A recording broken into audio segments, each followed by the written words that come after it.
A veces, lo que amamos realmente puede matarnos, literalmente. Esta es la historia de Dawn Brancheau, una reconocida entrenadora de orcas en SeaWorld, cuya muerte sorprendió al mundo.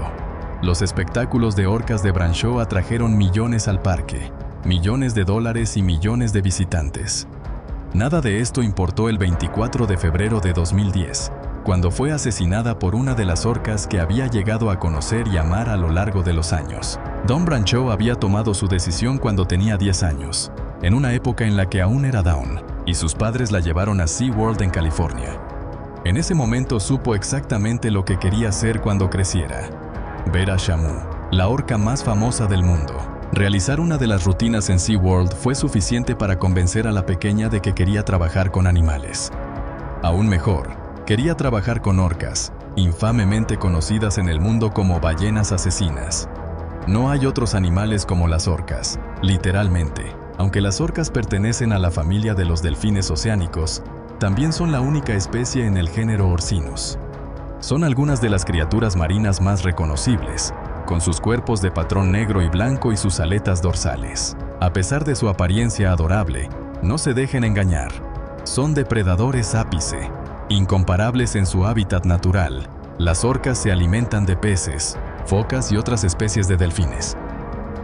Normalmente, no ven a los humanos como presas, pero esto no significa que nuestra interacción con la especie sea tan limitada como debería. Algunas poblaciones de orcas están consideradas amenazadas o en peligro debido a parques de mamíferos marinos como SeaWorld, entre otras cosas.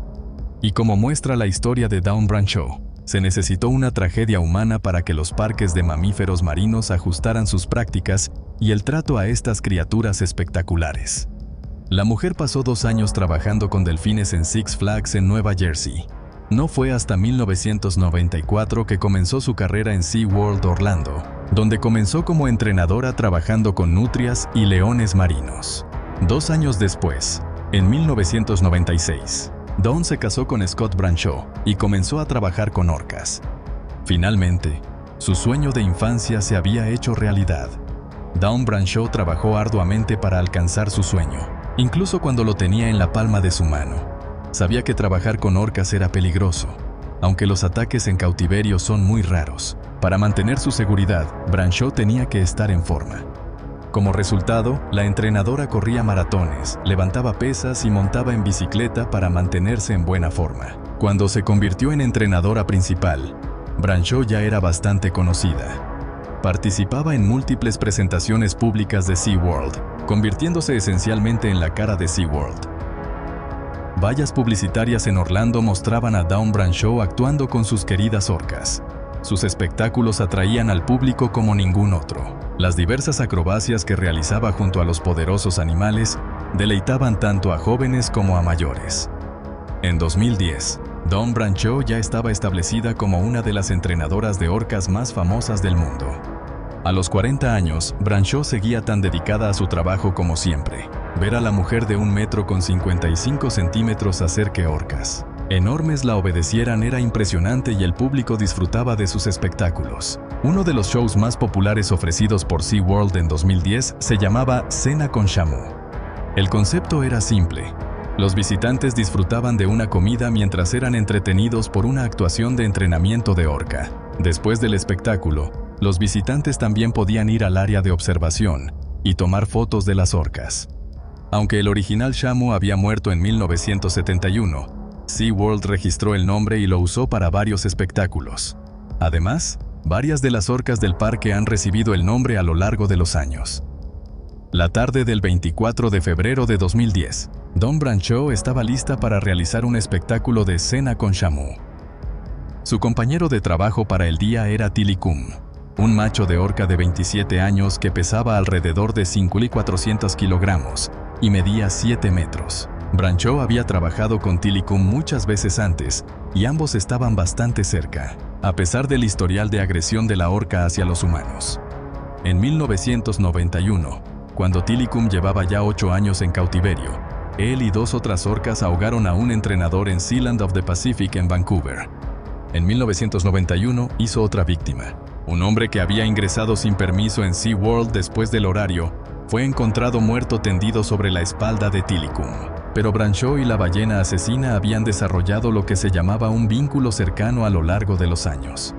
Según John Hargrove, un entrenador principal en SeaWorld, Tilikum tenía una excelente relación con ella y ella con él aún más. Tilikum parecía amar a Branshaw, y Branshaw ciertamente amaba a la ballena. Pero todo estaba a punto de cambiar. El 24 de febrero de 2010, el espectáculo fue bien. Al principio, Tilikum estaba obediente, realizando todas las acrobacias como se suponía que debía. Branshaw no estaba sola con la ballena.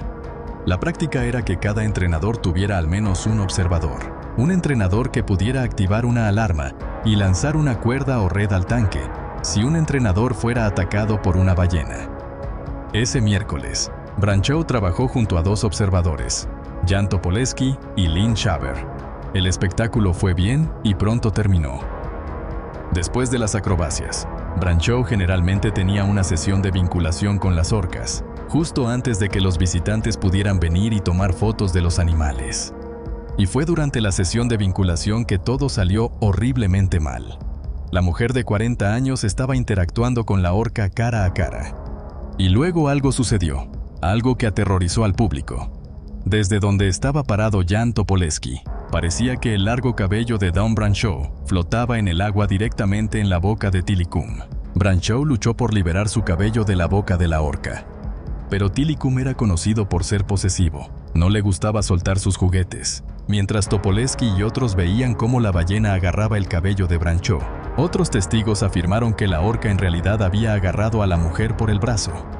No importaba cuál de estas versiones fuera la correcta, no había duda de lo que sucedió a continuación. Tilikum arrastró a Branshaw hacia la piscina, sumergiendo a la mujer bajo el agua. Lucharon por un momento. La orca movía a la mujer en su boca. Segundos después, se vio a Branshaw tratando de nadar hacia la superficie. Tilikum reaccionó. Golpeó a Branshaw, pero la mujer persistió. Una vez más, la orca golpeó a Branshaw. Luego comenzó a nadar bajo el agua de inmediato. Branshaw en su boca. El animal estaba agitado, nadando de manera errática. El personal intentó pedir control dando golpes en el agua, pero Tilikum parecía haber olvidado su entrenamiento. En lugar de obedecer, se revolvía violentamente, agitando cada vez más. Finalmente, 30 minutos después de que Tilikum comenzara su ataque, varios empleados de SeaWorld pudieron redirigir a la orca hacia una piscina más pequeña. Tilikum aún no quería soltar el cuerpo sin vida de Branshaw. Sin embargo, esta piscina más pequeña estaba equipada con una adición muy útil: una base hidráulica. El fondo de la piscina podía elevarse, lo que esencialmente encallaba al animal. Los miembros del personal luego usaron una red para extraer a Dawn Branshaw de la boca de Tilikum. Branshaw había sufrido heridas horribles. Su médula espinal había sido seccionada en el ataque y había sido desollada. Tilikum seguía intentando obtener el cuerpo de Branshaw, incluso después de que se la sacara del agua. Cuando su cuerpo fue colocado a 5 metros de la piscina, Tilikum seguía elevándose sobre la pared de la piscina como si intentara alcanzar a Branshaw. Branshaw murió ahogada y a causa de lesiones traumáticas. Su muerte fue considerada un accidente. Como resultado directo de la tragedia, SeaWorld se enfrentó a la necesidad de cambiar su protocolo. Los entrenadores de SeaWorld ya no entraban a la piscina para realizar un espectáculo. Tras la muerte de Branshaw, OSHA, la Administración de Seguridad y Salud Ocupacional, multó al parque en agosto de 2010 por 3 violaciones de seguridad, alegando que la empresa ponía intencionalmente en riesgo a su personal. SeaWorld presentó una serie de apelaciones para obtener permiso para regresar a las actuaciones acuáticas, pero una comisión especial del Departamento de Trabajo se negó a escuchar el caso en 2012. En 2016, tras una reacción pública negativa, SeaWorld dejó de criar orcas en cautiverio. La compañía se comprometió a centrarse en la conservación y rehabilitación de las orcas bajo su cuidado. Las orcas no son mascotas. No son artistas. Son animales salvajes que merecen su libertad. El mercado de las ballenas asesinas en cautiverio comenzó en 1965, cuando el propietario del Seattle Marine Aquarium, Ted Griffin, capturó una ballena asesina salvaje y la exhibió en el acuario. Fue la mejor inversión que había hecho, y el increíble animal atrajo miles de dólares, ya que todos querían verla de cerca. Aunque ella solo sobrevivió un año en cautiverio, fue el comienzo de algo grande. Ted sabía cuán exitoso sería si capturara orcas y las suministrara a parques marinos y acuarios en todo el mundo. Sin embargo, sus métodos de captura eran brutales. Usaba explosiones para dispersar el grupo familiar y separar a los juveniles de los demás. Luego, se acercaba con redes gigantes y remolcaba a los cautivos cientos de millas hasta la costa. A menudo, la familia seguía el barco todo el trayecto, tratando desesperadamente de liberar al joven de las redes. Desde el barco, la tripulación podía escuchar los gritos desesperados y los lamentos de las ballenas bajo el agua. Las orcas, también conocidas como ballenas asesinas, son animales increíblemente inteligentes. Son ballenas dentadas y los miembros más grandes de la familia de los delfines. Tienen una estructura social altamente compleja y permanecen con sus madres toda su vida, lo que las convierte en un grupo familiar increíblemente unido, o grupo. En la naturaleza pueden vivir 80 años o más, y un solo grupo puede estar compuesto por hasta 4 generaciones de orcas. Interactúan con individuos de otros grupos, y algunos forman amistades con ellos, dependiendo de su ubicación geográfica. Las orcas tienen diferentes dialectos cuando se comunican, y es poco probable que socialicen con aquellos que tienen un dialecto diferente. También se sabe que se cuidan mutuamente.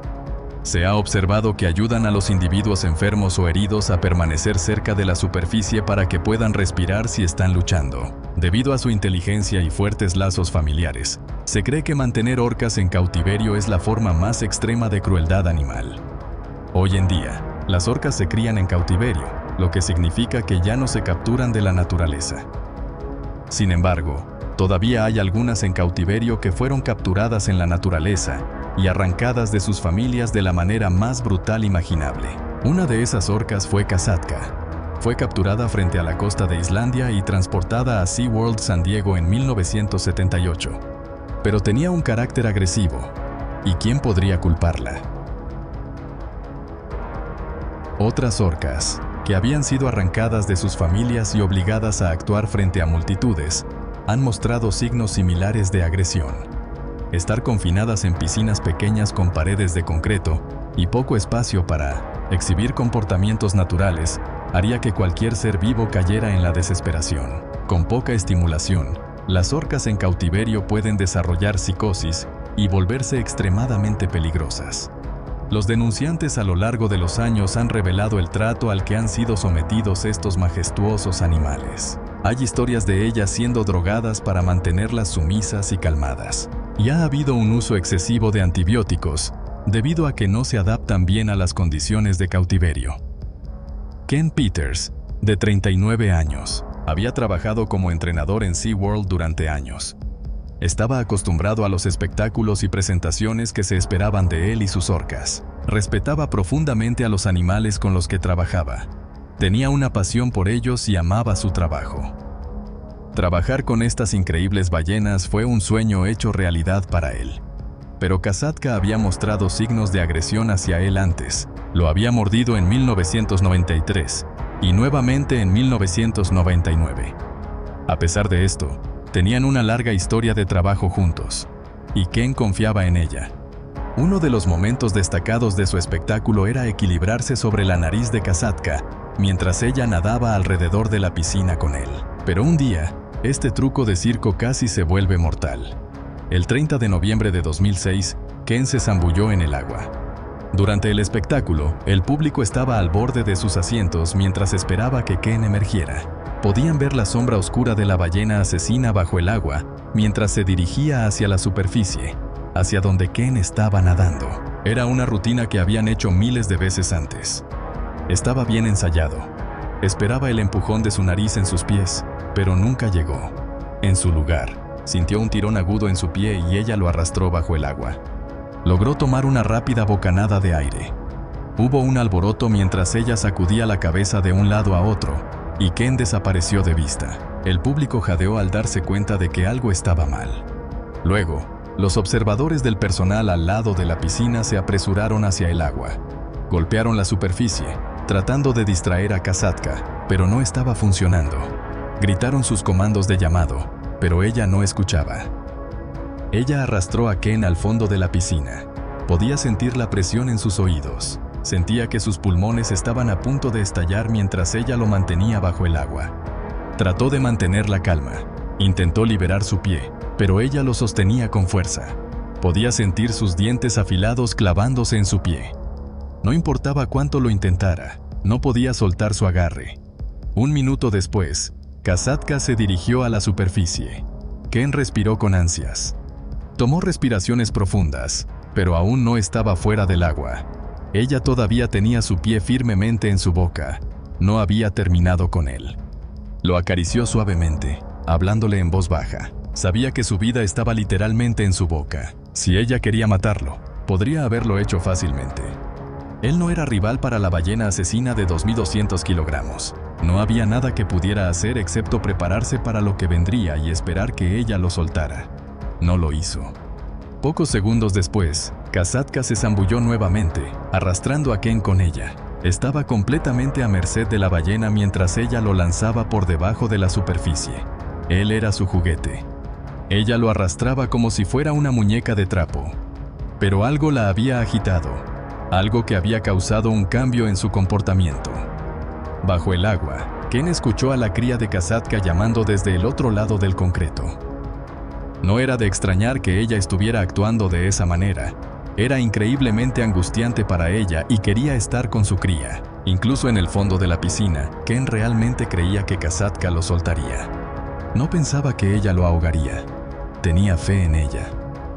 El personal en el borde de la piscina bajó una red al agua. Cuando Kasatka emergió nuevamente, Ken habló con calma con ella una vez más. Ella liberó su agarre en su pie y nadó hacia la red. Se la levantó, creando una barrera entre ella y Ken. Él se dirigió rápidamente al otro lado de la piscina, nadando lo más rápido posible en caso de que ella volviera a buscarlo. Se arrastró hasta el borde de concreto y se alejó cojeando. Las únicas lesiones que sufrió fueron en su pie. Tenía heridas por mordidas y un hueso roto. SeaWorld fue criticado por su manejo de la situación y la forma en que se trataba a sus orcas.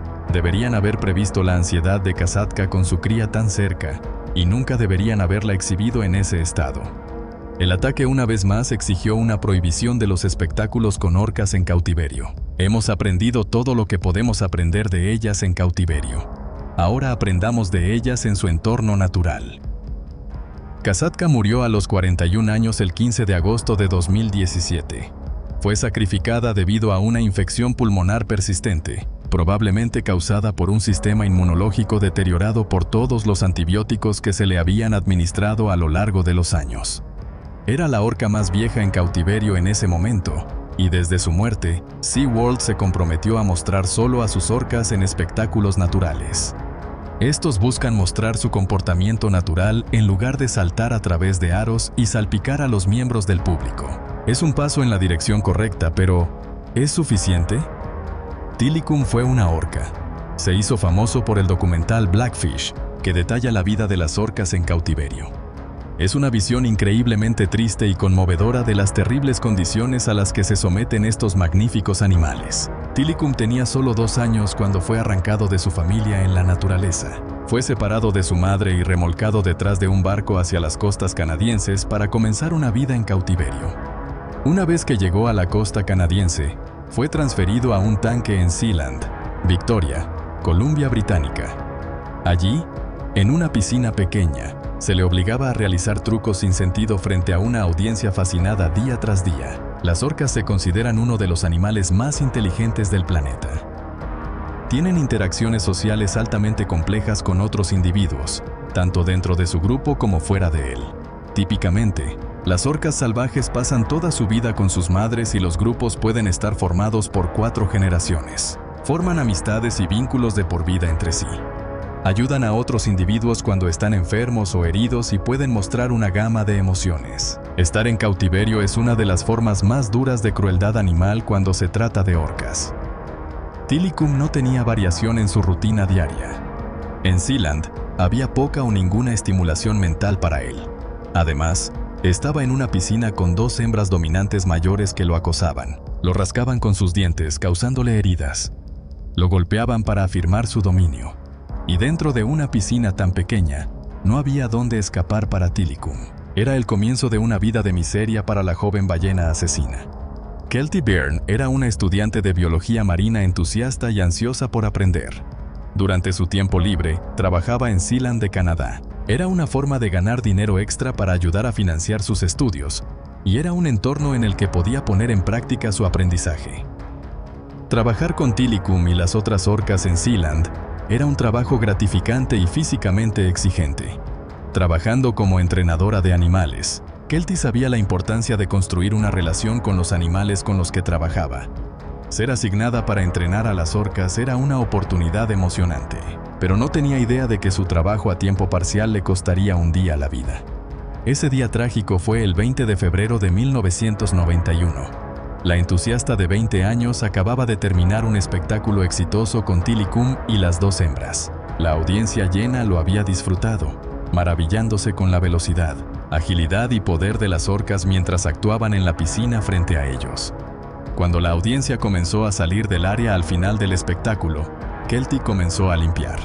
Caminó alrededor del borde del agua, sacando los diversos juguetes y objetos flotantes de la superficie de la piscina con una red. Pero de repente resbaló y cayó al agua. Era una nadadora fuerte y trató de salir del borde. Cuando sintió un tirón agudo en su pie, miró hacia abajo y notó que Tilikum lo tenía en la boca. Kelty soltó un grito de pánico mientras la ballena asesina la arrastraba hacia atrás y la sumergía bajo el agua. Las tres ballenas nunca habían tenido a nadie en su piscina antes. No era parte de su rutina.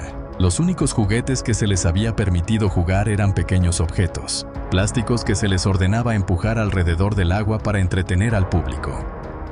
Esta era una experiencia nueva para ellas. Resultó ser una experiencia mortal. Bajo la superficie, Kelty luchaba por aire, pero Tilikum la arrastraba al fondo de la piscina y se negaba a soltarla. La arrastraba sin esfuerzo. Ella era diminuta en comparación con su enorme cuerpo. Podría haberla despedazado en ese momento, pero en cambio quería divertirse un poco. Los pulmones de Kelty sentían que iban a estallar. Podía ver la superficie de la piscina arriba de ella. Estaba tan lejos que no sabía si podría aguantar mucho más. Pero luego, momentáneamente, Tilikum soltó su agarre sobre la joven estudiante y ella nadó hacia la superficie, jadeando por aire. Hizo una carrera desesperada hacia el borde de la piscina, pero las tres orcas no habían terminado con ella aún. Estaban emocionadas por este nuevo juguete en el agua. Nunca habían tenido nada en la piscina que fuera tan interactivo. Estaban fijadas en Kelty mientras la empujaban y chocaban contra ella, y una y otra vez mordían su cuerpo, causándole gritos de dolor. Cuando Kelty estaba a solo unos pies de la seguridad de la tierra seca, la agarraron una vez más y la arrastraron hacia atrás. Los espectadores horrorizados escucharon su grito de «No quiero morir». Mientras la arrastraban bajo el agua nuevamente, el personal se apresuró hacia la piscina. No había un protocolo de seguridad específico para este tipo de evento. Nunca había sucedido antes, y los entrenadores no estaban autorizados a entrar al agua con las ballenas en ese momento. Arrojaron pescado al agua en un intento de hacer que las orcas soltasen a Kelty. Golpearon un balde en el borde de la piscina y golpearon la superficie del agua para tratar de distraer a las orcas, pero no funcionó. Gritaron sus comandos de llamada, pero ninguna de ellas respondió. La entrenadora Karen McGee lanzó un anillo de vida hacia Kelty cuando ella volvió a la superficie. Kelty hizo un intento desesperado de agarrarlo, pero las orcas la mantenían alejada. La joven gritó el nombre de Karen, rogándole que ayudara, pero Tilikum y las dos hembras, Notka y Haida, la mantenían lejos del flotador. Sabían lo que estaban haciendo, sabían que ella estaba en peligro, y aún así seguían arrastrándola bajo el agua y moviéndola por la piscina como si fuera un juguete. Ella estaba a su merced. Con las orcas pesando más de 6 toneladas, la joven nadadora competitiva no tenía ninguna oportunidad contra ellas, mientras la arrastraban una y otra vez. Cuando Kelty emergió por tercera vez, ya no se movía. Para sorpresa de sus colegas, estaba claro que estaba muerta, ahogada por 3 orcas cautivas. Había sido despojada de su ropa y flotaba en la superficie, cubierta de mordeduras y moretones. Fue la primera persona en ser asesinada por una orca cautiva en la historia. Esto envió ondas de choque por todo el mundo.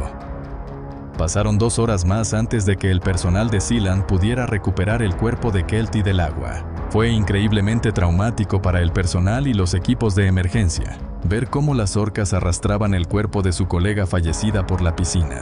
Pero las orcas jugaron incansablemente con ella, hasta que finalmente la soltaron, y el personal pudo recogerla con una enorme red.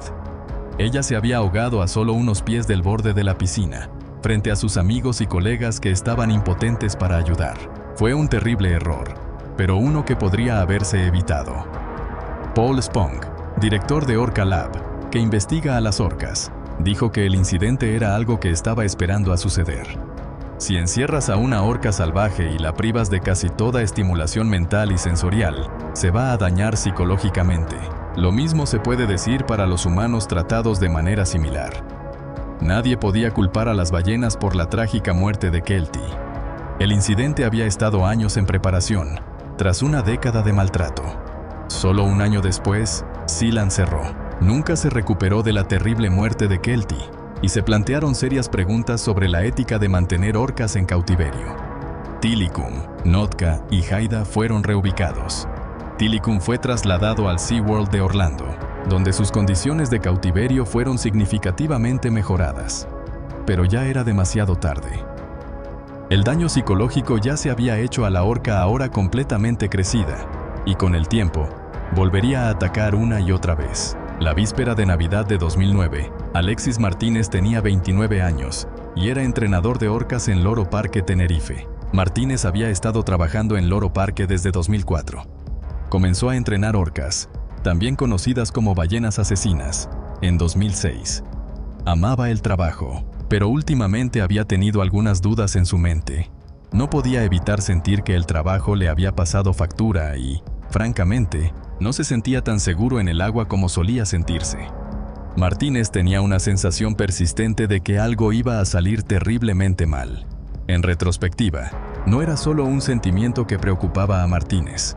De hecho, como reveló su novia más tarde, el hombre estaba preocupado por el comportamiento de los animales, particularmente por Kido, una de las orcas macho. Loro Parque tenía 4 orcas, Kido y Tikoa, 2 machos, y Kohana y Skyla, 2 hembras.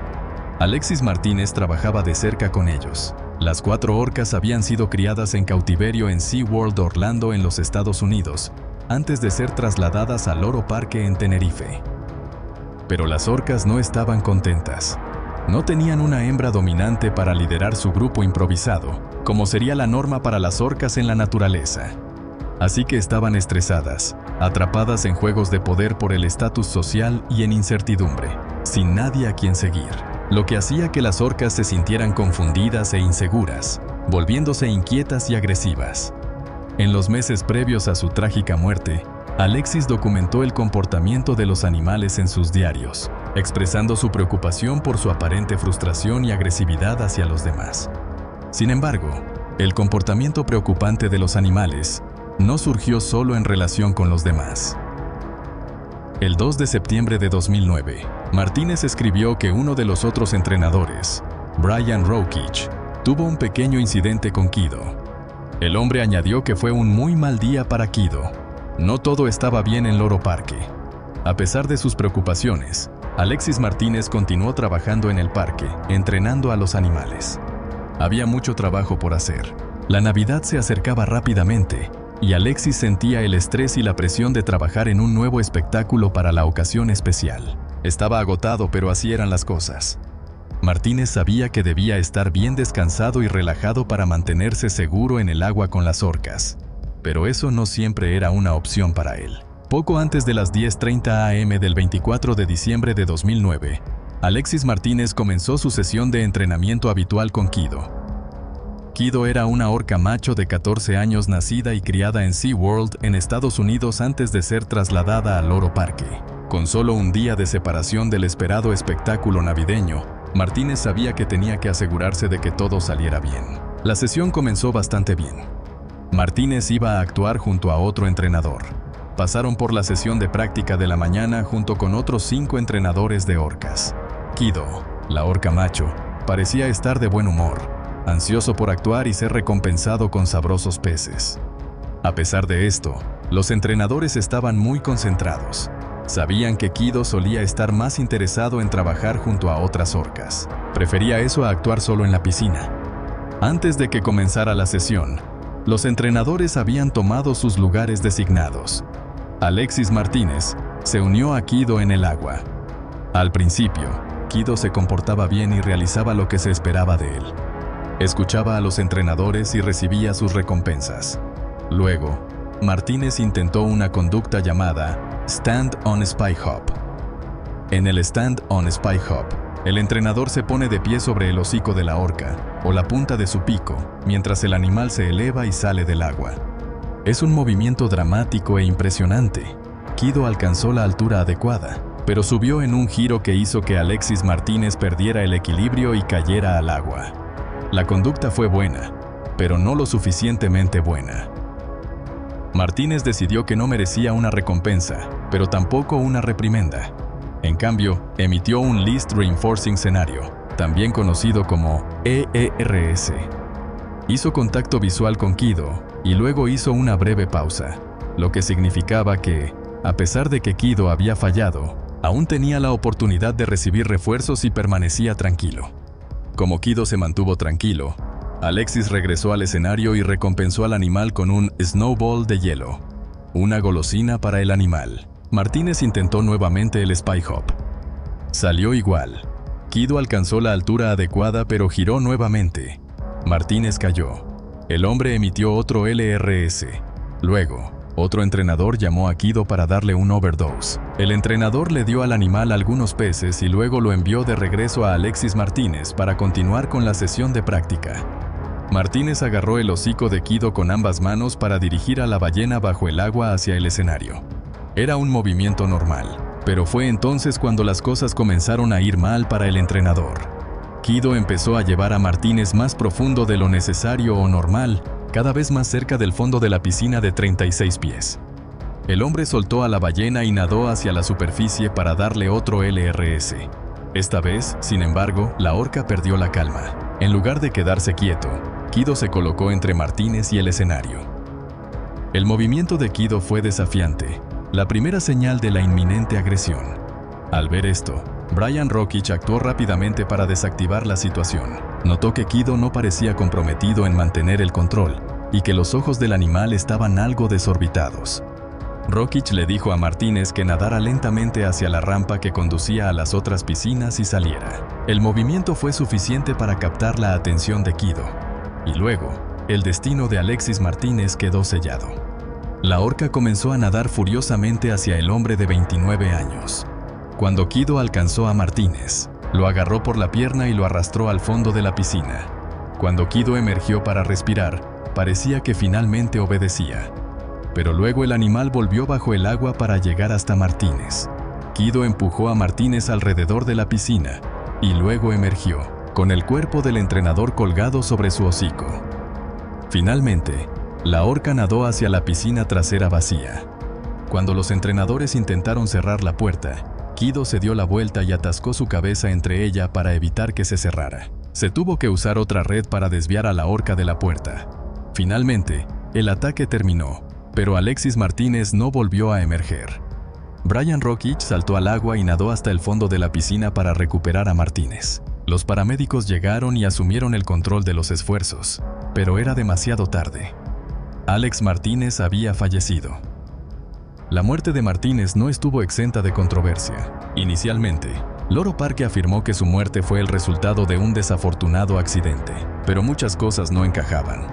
El ataque ocurrió alrededor de las 10:25 am, pero Martínez no fue declarado muerto hasta las 11:35. Hubo tiempo suficiente para alinear una historia. Y los informes iniciales no mencionaban la sangre que salía de los oídos, la nariz y los ojos del hombre. Una señal de hemorragias internas masivas. La sangre habría sido inconsistente con la versión oficial de un simple ahogamiento. La autopsia oficial arrojó más luz sobre el caso, describiendo la muerte de Alexis Martínez como violenta y enumerando sus lesiones como múltiples cortes y contusiones, colapso de ambos pulmones, fracturas en las costillas y esternón, un hígado lacerado, órganos vitales severamente dañados y marcas de perforación consistentes con los dientes de una orca.